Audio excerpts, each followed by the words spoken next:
سب سے پہلے تمام قسم کی تعریف و توصیف، حمد و ثنا، بڑائی و بزرگی اور کبریائی بارہا اللہ وحدہ لا شریک، خالق کائنات، مالک ارض و سما، رب السماوات کے لیے لائق و زیبا ہے،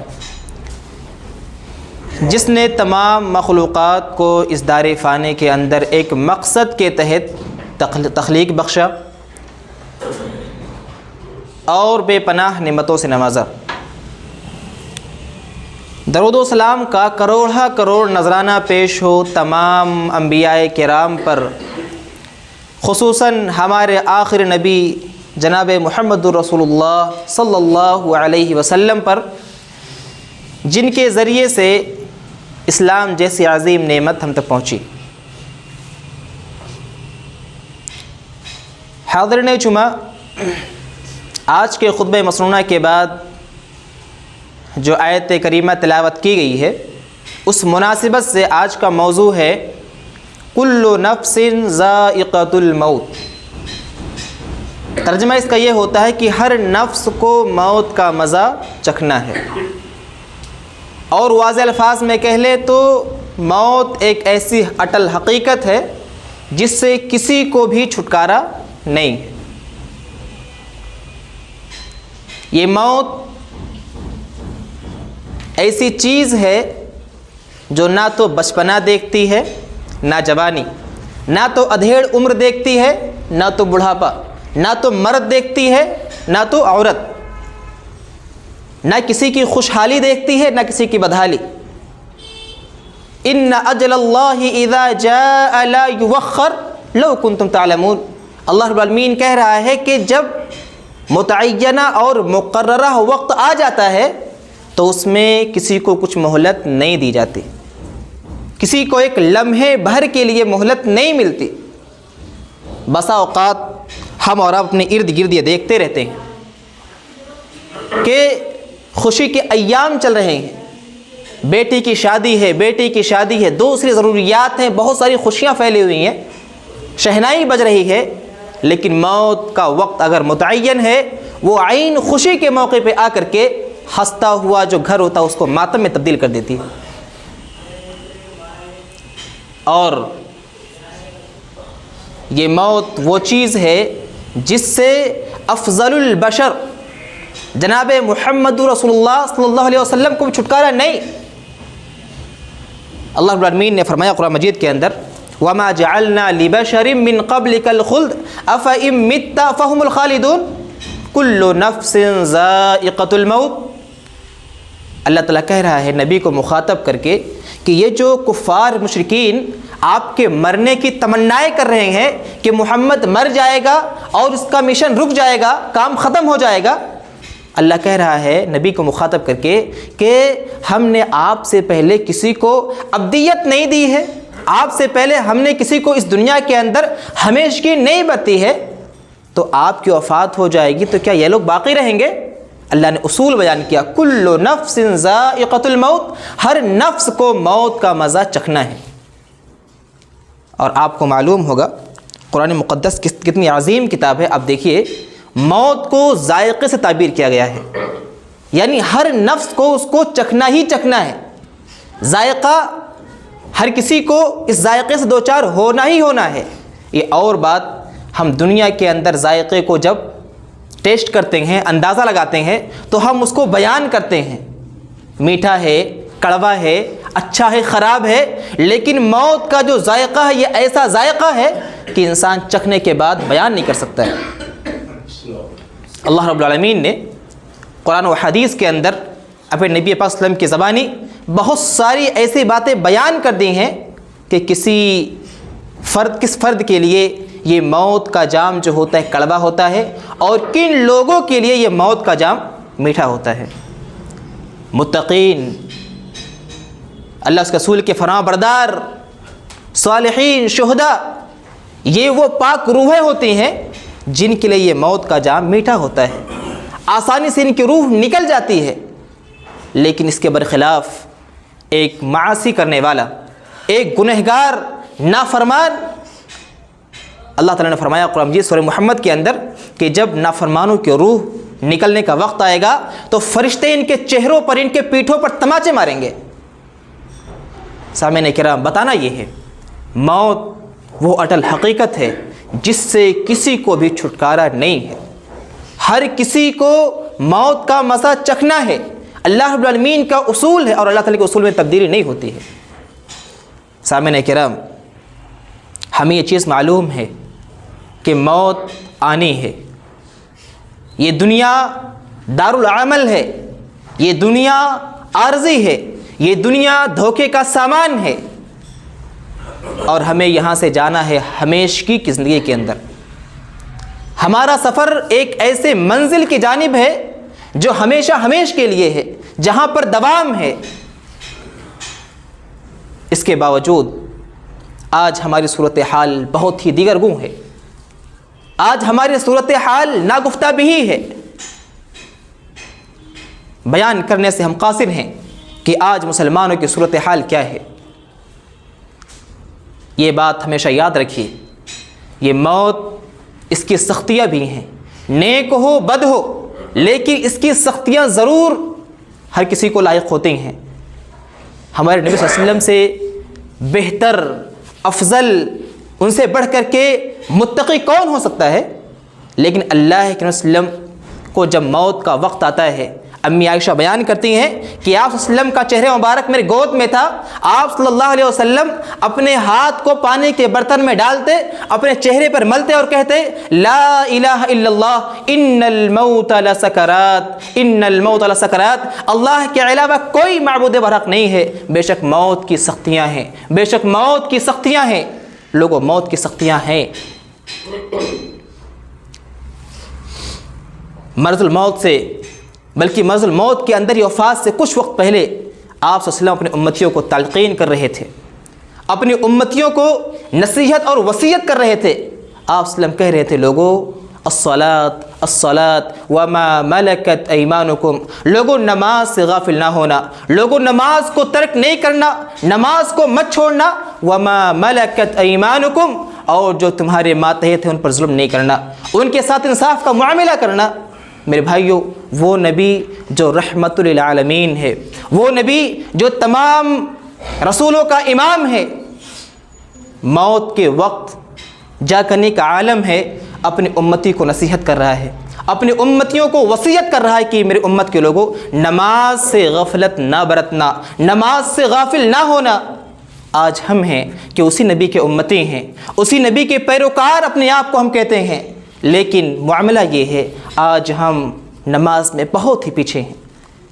ہم نے اپنے نبی کی اس وصیت کو پسے پشت ڈال دیا ہے جو ہمارے نبی نے جا کرنے کے عالم میں روح قبض ہونے سے پہلے بیان کی تھی ہمارے لیے۔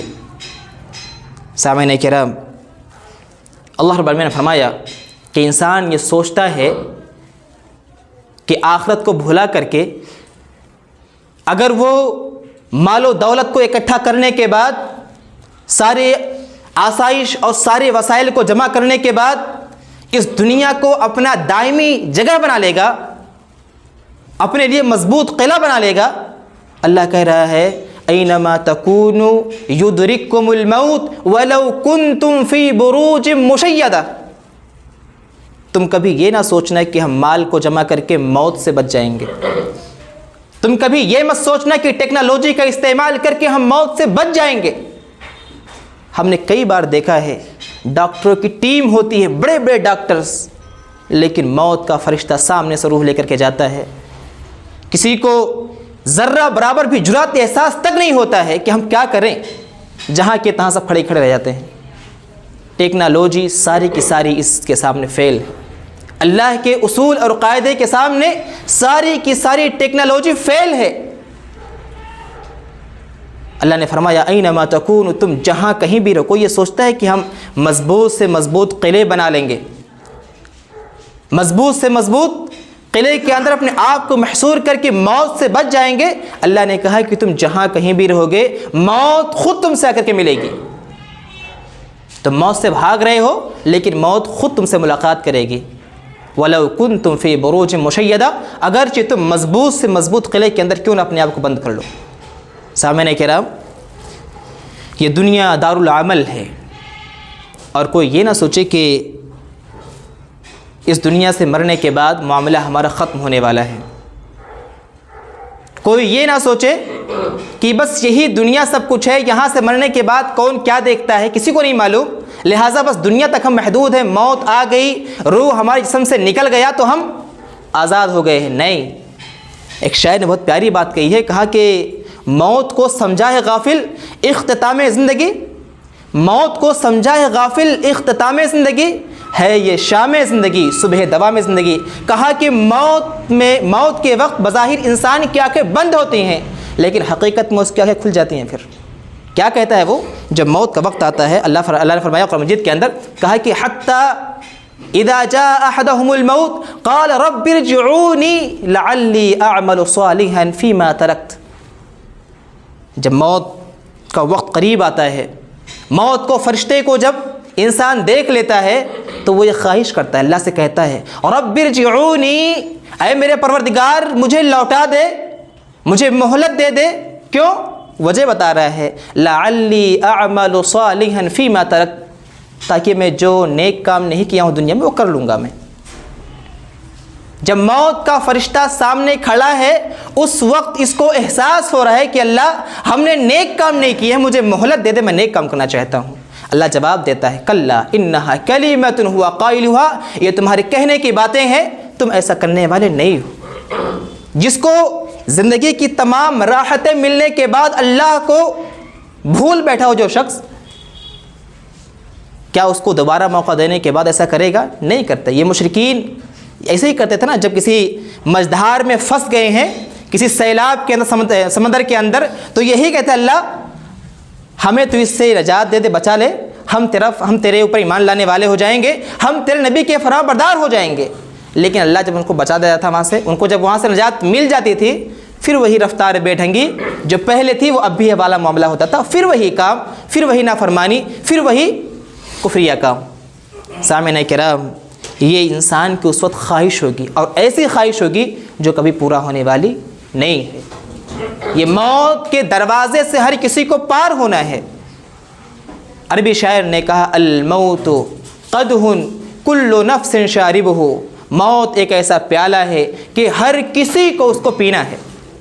والموت باب کل نفس داخلہ, اور موت ایک ایسا دروازہ ہے جس سے ہر کسی کو گزرنا ہے, ہر کسی کو اس دروازے کے اندر داخل ہونا ہے. اس دنیا سے دوسری دنیا میں جانے کے لیے موت ایک دروازے کی حیثیت سے ہے. دروازے سے باہر آپ ہیں, آپ کی زندگی کے اندر دوام نہیں ہے.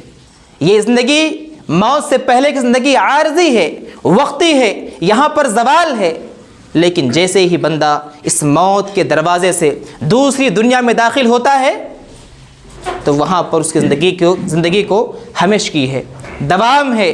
وہاں پر دنیا میں رہتے ہوئے اس کی خواہشات کی تکمیل نہیں ہو سکتی ہے, لیکن اس کے بعد جب دوسری دنیا میں جاتا ہے وہاں پر اس کے ساری خواہشات کی تکمیل ہوتی ہے. سامعین کرام, دراصل بیان یہ کرنا ہے کہ موت سے غفلت ہمارے حق میں بہتر نہیں ہے. اللہ کے رسول نے فرمایا کہ الکیس من دار نفسہ وعمل لما بعد الموت, کہا کہ عقل مند وہ ہے, ہوشیار وہ ہے جو مرنے سے پہلے اپنے آپ کو تیار کر لے اور مرنے کے بعد کے لیے اعمال اکٹھا کر لے. ہم اور آپ اگر اپنے گریبان میں جھانکیں, اپنا محاسبہ کریں اور اپنے سماج سوسائٹی گھر کے اوپر نگاہ ڈالیں, ہمیں احساس ہوتا ہے کہ ہم نے کچھ کیا ہی نہیں ہے. اگر اسی وقت ہم میں سے کسی کی وفات ہو جائے, موت کا فرشتہ متعینہ وقت کے مطابق کسی کی روح کو قبض کر لے, میں پوچھتا ہوں ہم میں سے کون ہے جو یہ کہہ سکے میں نے آخرت کی تیاری کی ہے؟ ہم میں سے کون ہے جو کہہ سکے کہ میں نے کچھ ایسے اعمال کیے ہیں جو اللہ کے سامنے پیش کر سکتے ہیں؟ سامعین کرام, ہم سب غافل ہیں, ہم سب اس موت سے بھولے ہوئے ہیں, صرف اور صرف اپنے اہل و عیال کے چکر میں, صرف اور صرف اپنے مال کے چکر میں. صحیح مسلم صحیح بخاری کی روایت, آپ نے فرمایا کہ یتبع المیت ثلاثہ, جب کوئی میت ہوتا ہے, جب کسی کی روح قبض کر لی جاتی ہے تو اس کے پیچھے 3 چیز چلتی ہے.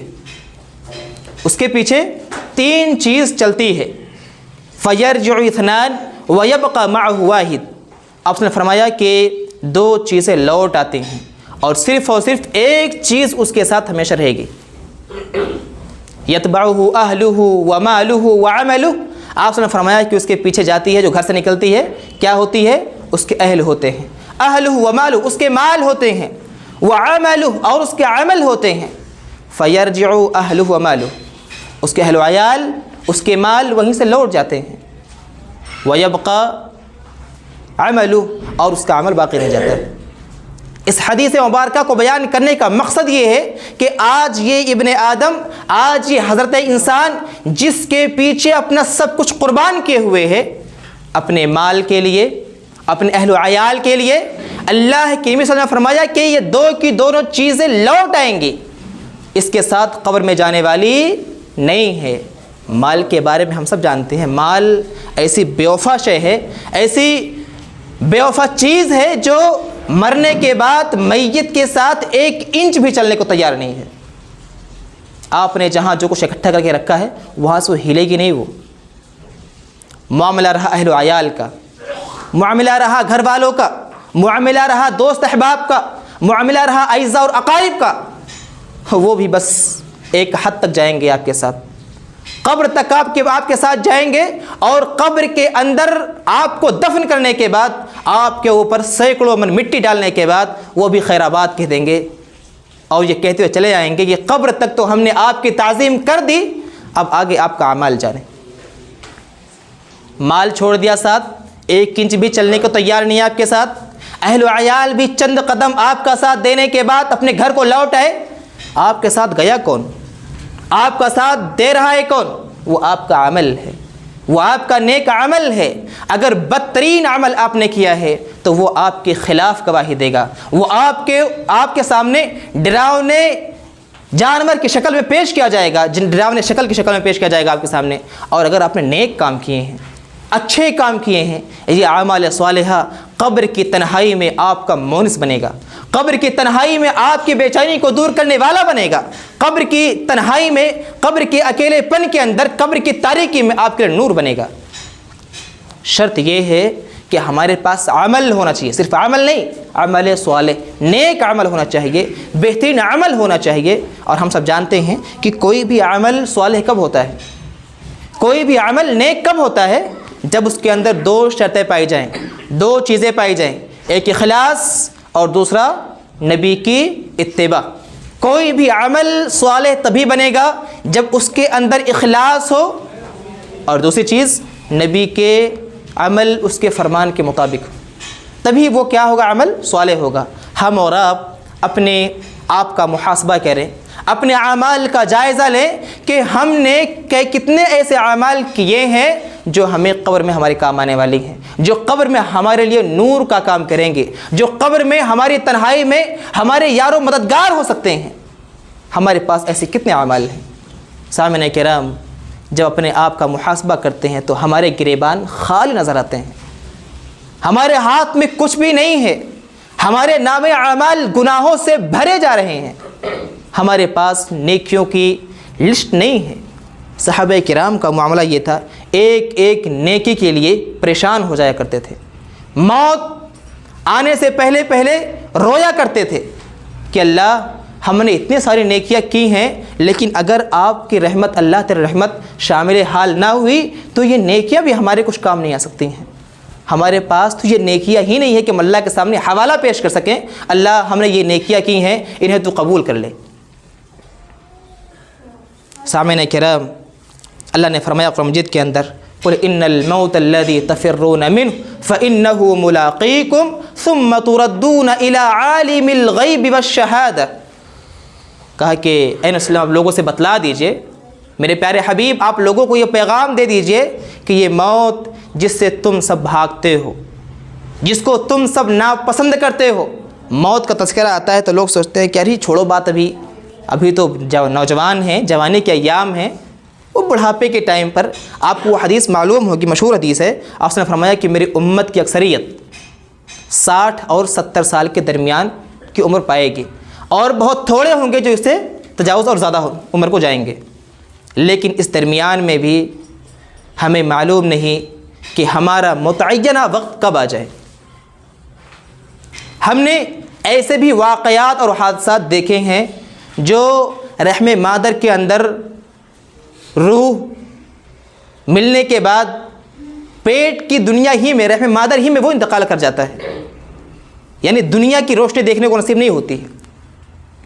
ہم نے ایسے بھی بہت سارے بچوں کو دیکھا، شاید ہم نے، کہ بہت سارے بچے دنیا کے اندر آنکھ کھولتے ہیں اور چند لمحے کے بعد اس دنیا کو خیر آباد کر دیتے ہیں۔ ہم نے ایسے بہت سارے نوجوانوں کو دیکھا ہے جو عین جوانی کے ایام میں ہوتے ہیں، عین نوجوانی کی دہلیز پہ ہوتے ہیں، لیکن اپنے گھر والوں کو روتا بلکتا چھوڑ کے چلے جاتے ہیں۔ ہم نے ایسے بہت سارے ادھیڑ عمر کو لوگوں کو دیکھا ہوگا کہ جو یہ بار بار تمنائیں کرتے ہیں، میرے بس ایک بیٹے کی شادی ہو گئی، ایک کی اور شادی ہو جائے، میرے بچے کی جاب لگ گئی ہے، بس ایک بچے کی اور جاب لگ جائے، پھر ہم نیک کام کر دیں گے۔ ابھی یہ تمنائیں کرتا رہتا ہے کہ عین اسی درمیان میں موت کا آہنی پنجہ اس کو اپنے دبوچ میں لے لیتا ہے۔ اور ہم نے اکثر آئے دن ایسے بہت سارے لوگوں کو دیکھا ہے کہ عمر کوئی خاص نہیں تھی، لیکن آن کی آن میں گھر سے بازار گئے تھے کچھ سامان لانے کے لیے، سامان واپس ان کے ساتھ نہیں آ سکا۔ بہت سارے واقعات ہم دیکھتے ہیں۔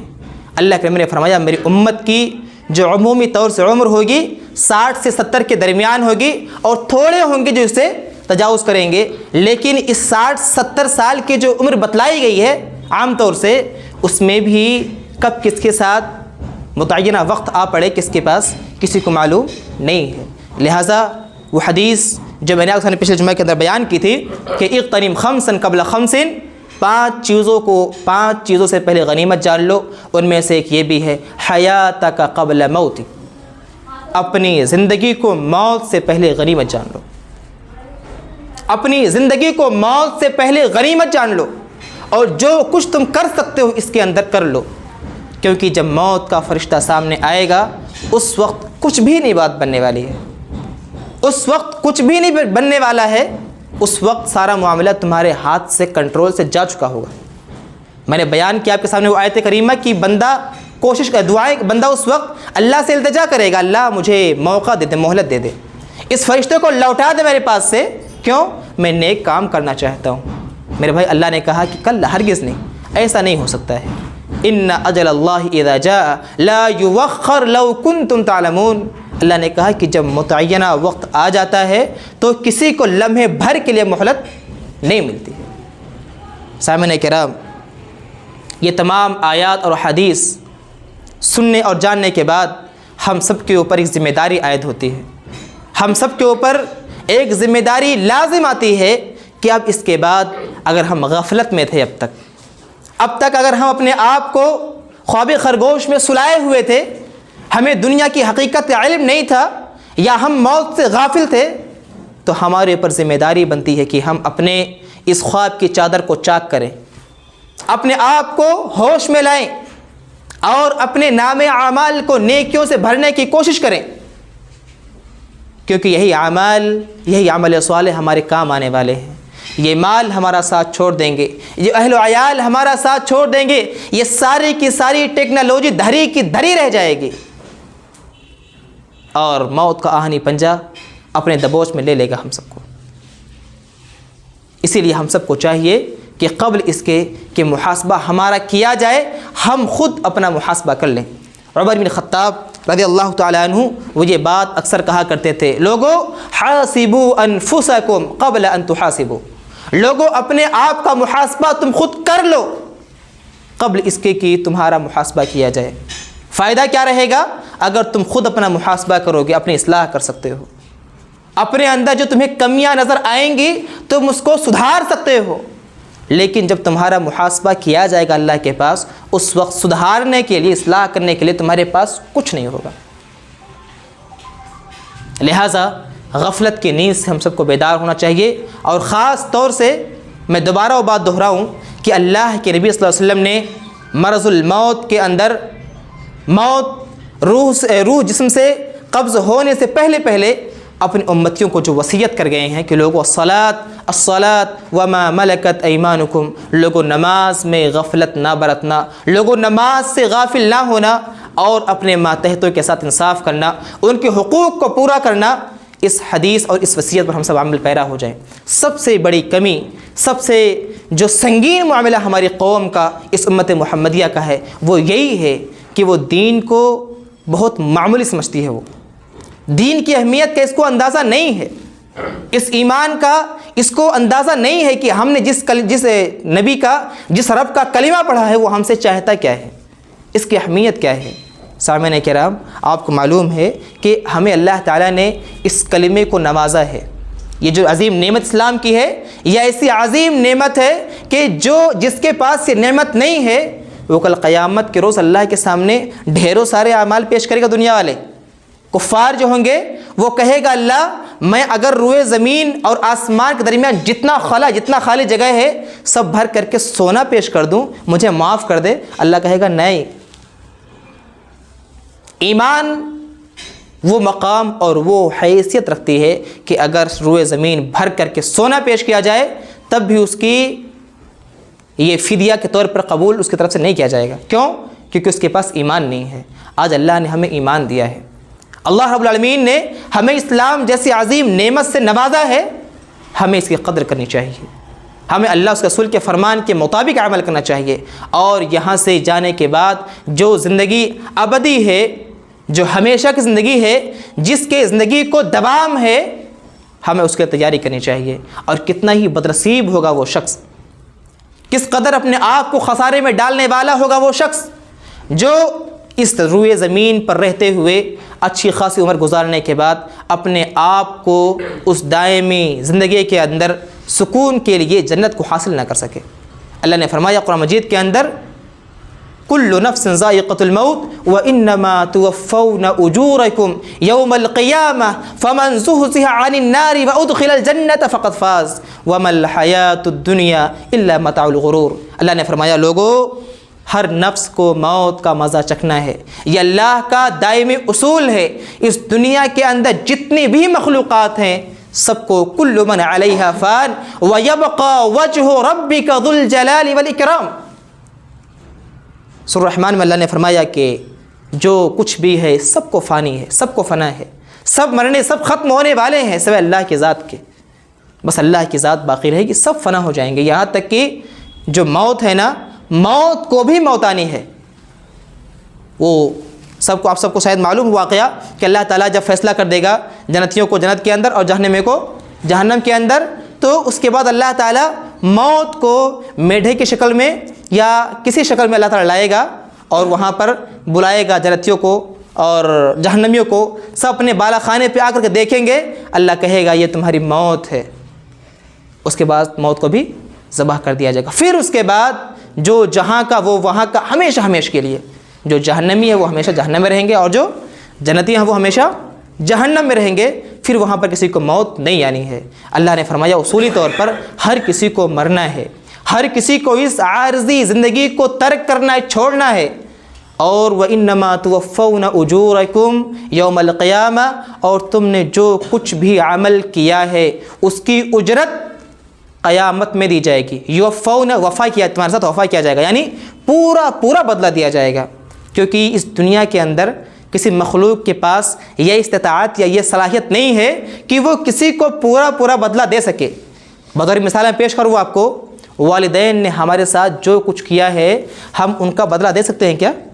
پوری زندگی لگاتے ان کی خدمت میں، ان کے ایک اشارے پر اپنی جان کو قربان کرنے کو تیار ہو جائیں، لیکن ان کے جو حقوق ہیں، جو ان کے احسان ہیں، ان کا بدلہ ہم نہیں چکا سکتے۔